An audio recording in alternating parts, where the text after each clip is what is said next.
अक्सर जीवन में हमारा सामना किसी ऐसे व्यक्ति से हो जाता है जो किसी मुसीबत में फंसा होता है और हमसे बड़ी ही बेबसी में मदद की गुहार लगाता है। और उसकी मजबूरी को देखते हुए हम उसकी मदद तो कर देते हैं, लेकिन कई बार अंदर ही अंदर उसके बदले उसकी कमजोरियों का फायदा उठाने के बारे में भी सोचने लगते हैं। ऐसा बहुत बार आपके साथ भी हुआ होगा, लेकिन किसी की मजबूरी में उसका गलत फायदा उठाना पूरी तरह से गलत है। और कई बार ये आपको एक ऐसी मुसीबत में भी धकेल सकता है जिसकी आपने कभी कल्पना भी नहीं की होगी। मान लीजिए कि किसी व्यक्ति ने आपसे कुछ पैसों की मांग की और बदले में आपको अपना मोबाइल थमा दिया। उस वक्त आपको ऐसा लगेगा कि मोबाइल तो बहुत ही सस्ते में मिल गया, लेकिन फर्ज कीजिए कि आगे चलकर आपको मालूम पड़े कि वो मोबाइल चोरी का था, तो ऐसे में आप खुद भी एक बड़ी परेशानी में फंस सकते हैं। और अब ये चीज़ें अगर सिर्फ मोबाइल या छोटे छोटे सामान तक सीमित रहती तो शायद उतनी चिंता की बात नहीं होती, लेकिन जब यही चीज़ें हद पार कर दें तो ये आपको बहुत बड़ी मुसीबत में भी डाल सकती हैं। आज मैं जिस केस के बारे में बात करने वाला हूँ, इस केस में भी कुछ ऐसा ही देखने को मिलता है, जहां एक 17 साल की लड़की, जिसे शायद अंदाजा भी नहीं था कि वो किस राह पर चल रही है, अपनी मजबूरी में फंसती चली गई और उसकी उसी मजबूरी का गलत फायदा करीब 19 लड़कों ने उठाया। और इस गलत फायदा उठाने की कीमत उन्हें ऐसी सजा के रूप में चुकानी पड़ी जो शायद मौत से भी ज्यादा खतरनाक मानी जाती है। तो क्या है ये पूरी कहानी और क्या है इसके पीछे छिपा सच? चलिए जानते हैं सब कुछ इस वीडियो में। इस घटना की शुरुआत होती है उत्तराखंड के नैनीताल जिले के रामनगर इलाके से, जहां रामदत्त जोशी नाम का एक गवर्नमेंट कंबाइंड हॉस्पिटल है। और बात है अक्टूबर 2024 की, जब इसी हॉस्पिटल में 2 लड़के इलाज के लिए पहुंचते हैं। वो डॉक्टर को बताते हैं कि पिछले कुछ दिनों से दोनों को बिल्कुल एक जैसे लक्षण दिखाई दे रहे हैं। बार बार तेज बुखार चढ़ रहा है, बुखार उतरने का नाम ही नहीं ले रहा, शरीर में लगातार कमजोरी बनी हुई है और सबसे ज्यादा चिंता इस बात की है कि उनका वजन बिना किसी वजह के तेजी से गिरता जा रहा है। डॉक्टर उनकी बात सुनकर उनके सिम्टम को समझते हैं, उन्हें 1 हफ्ते की दवाई देकर घर भेज देते हैं और ये हिदायत भी देते हैं कि अगर 1 हफ्ते में कोई सुधार ना दिखे तो तुरंत वापस हॉस्पिटल लेकर आना। 1 हफ्ते बाद जब दोनों फिर से लौटते हैं और बताते हैं कि दवाई का कोई असर नहीं हुआ और हालत बिल्कुल वैसी ही है, तो डॉक्टर उन्हें सलाह देते हैं कि अब ब्लड रिपोर्ट करानी जरूरी है, क्योंकि हो सकता है कि उन्हें कोई गंभीर बीमारी हो और उसका पता सिर्फ ब्लड सैंपल की जांच से ही चलेगा। ये दोनों लड़के अपना ब्लड सैंपल देकर वहीं से वापस चले जाते हैं। अगले दिन जब ये दोनों अपनी रिपोर्ट लेने अस्पताल पहुंचते हैं तो रिपोर्ट देखते ही न सिर्फ ये दोनों लड़के घबरा जाते हैं, बल्कि डॉक्टर भी हैरानी में पड़ जाता है, क्योंकि तकरीबन 24-25 साल की उम्र वाले ये दोनों लड़के HIV पॉजिटिव निकलते हैं। और जैसे ही उन्हें ये मालूम चलता है कि उनकी रिपोर्ट पॉजिटिव आई है, उनके पैरों तले जमीन खिसक जाती है। और हालात को समझने के लिए डॉक्टर पहले उनसे ये पूछते हैं कि क्या वे शादीशुदा हैं, जिस पर दोनों साफ साफ बताते हैं कि ना वो शादीशुदा हैं और न ही किसी प्रकार का कोई नशा करते हैं। अब चूंकि HIV फैलने का मुख्य कारण आमतौर पर किसी के इस्तेमाल किए हुए संक्रमित सिरिंज का दोबारा उपयोग करना या फिर असुरक्षित यौन संबंध बनाना माना जाता है, ऐसे में इन दोनों लड़कों को समझ नहीं आता कि आखिर उनके साथ ऐसा कैसे हुआ।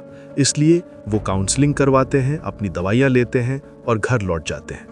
लेकिन इसके बाद इस रामदत्त जोशी हॉस्पिटल में एक अजीब पैटर्न दिखाई देने लगता है, क्योंकि लगातार ऐसे पेशेंट आने लगते हैं जिनकी ब्लड रिपोर्ट में वही रिजल्ट आता है, HIV पॉजिटिव।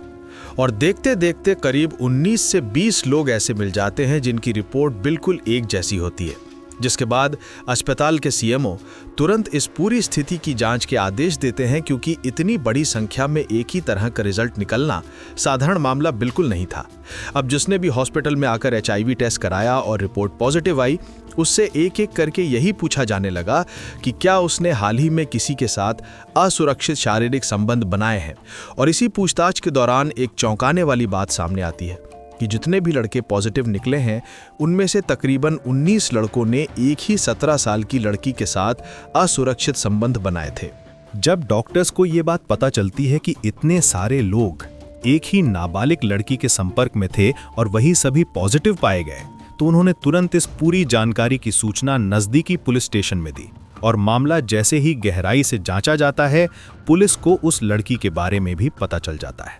दरअसल वो 17 साल की लड़की एक बेहद गरीब परिवार से ताल्लुक रखती थी और उसे नशे की इतनी बुरी आदत लगी हुई थी कि अक्सर उसे पैसों की सख्त जरूरत पड़ती रहती थी और इसी जरूरत को पूरा करने के लिए वो अलग-अलग लोगों से संपर्क करती थी, उनसे मदद मांगती थी और बदले में अपने स्वास्थ्य जोखिम का सामना करती थी, क्योंकि नशे की हालत ने उसे सही गलत का अंदाजा ही नहीं रहने दिया था। और सबसे गंभीर बात ये थी कि ये लड़की पहले से ही स्वास्थ्य समस्या से ग्रस्त थी।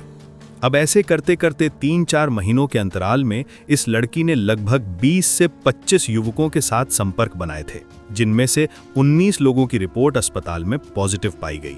पुलिस ने इस पूरे मामले को समझ लिया और तुरंत इन 19 युवकों से संपर्क किया। उनसे काउंसलिंग और पूछताछ की गई, जिसमें उन्होंने कबूल किया कि वे उस 17 साल की लड़की के संपर्क में आए थे और कुछ मदद के बदले ये हुआ। इस लड़की की भी जांच की गई और वो पहले से ही स्वास्थ्य समस्या से ग्रस्त पाई गई। हालांकि ये मामला पुलिस को पहले ही स्पष्ट हो चुका था। इसके बाद भी लगातार नए पॉजिटिव मामले सामने आए और 3-4 महीनों के अंदर नैनीताल के रामनगर में कुल 45 मामले दर्ज हुए, जिनमें 30 पुरुष और 15 महिलाएं शामिल थीं। अब सवाल ये उठता है कि पुरुषों को समस्या कैसे लगी और महिलाओं को कैसे? जांच में पता चला कि कुछ पुरुष शादीशुदा थे और उन्होंने बाद में अपने परिवार के संपर्क में आने के कारण उनकी रिपोर्ट भी पॉजिटिव आई। पूरा मामला अब खुल चुका था।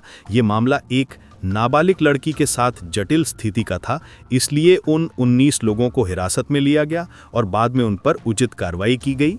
वहीं 17 साल की लड़की को बाल सुधार गृह में रखा गया और उसका इलाज वहीं कराया गया। ये अक्टूबर 2024 का मामला है। न्यूज़ चैनल्स में अक्सर ये सी खबरें नहीं दिखाई जाती, लेकिन इसे आप तक पहुंचाना बेहद ज़रूरी है। जैसा कि वीडियो के शुरुआत में बताया गया था, कई बार किसी की मजबूरी का गलत फायदा उठाने से हमें भी गंभीर परिणाम भुगतने पड़ सकते हैं। यही हुआ उन 19-20 लोगों के साथ जिन्होंने उस लड़की की मजबूरी का फायदा उठाया।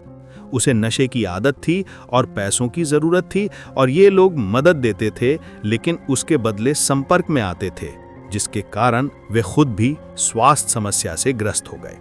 ये केवल एक खबर नहीं है, बल्कि सभी के लिए एक चेतावनी भी है कि यदि हम सतर्क नहीं रहेंगे और जिम्मेदारी से कदम नहीं उठाएंगे तो हमारे साथ भी ऐसी स्थिति पैदा हो सकती है।